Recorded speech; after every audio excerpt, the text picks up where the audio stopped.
Philippe, exactement. On a trouvé les vrais VIP. Ils sont effectivement tous alignés devant la scène, devant les prompteurs d'ailleurs d'Emmanuel Macron. On vient aussi de découvrir qu'il y avait plusieurs prompteurs qui étaient alignés tout autour de cet octogone, des prompteurs Obama comme on les appelle dans le milieu parce qu'ils sont transparents et c'est Barack Obama qui les a rendus célèbres. Alors effectivement, voilà, Brigitte Macron qui danse devant nous avec une partie de sa famille et puis un peu plus loin, deux anciens premiers ministres, vous l'avez dit, Manuel Valls, Jean-Pierre Raffarin, il y a Gabriel Attal, un autre ancien Premier ministre en la personne d'Édouard Philippe, François Bayrou est un peu plus loin, Jean Castex aussi, Stanislas Guerini, le patron de la République En Marche, et j'en passe. En tout cas, ils sont tous au premier rang. Voilà où ils sont, les VIP. Alors l'ambiance monte un petit peu ici, c'est pas encore la folie, hein. C'est le Super Bowl, mais le Super Bowl à la française, vous voyez, donc c'est quand même un peu plus tranquille.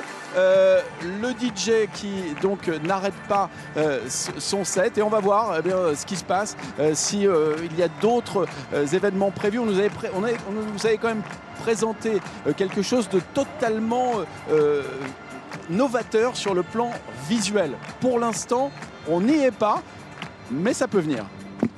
Mathieu, on a assez peu vu Brigitte Macron dans cette campagne. Pourquoi est-ce qu'elle a été peut-être moins présente pour celle-ci que pour la dernière? C'est parce que le président était pris dans la crise ukrainienne, j'imagine, et que du coup, ça n'était pas judicieux, ont dû penser les proches d'Emmanuel Macron, de la mettre en avant?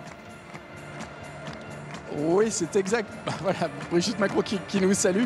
Bon, non, elle ne voudra pas nous dire un mot pour l'instant. Bah oui, c'est-à-dire que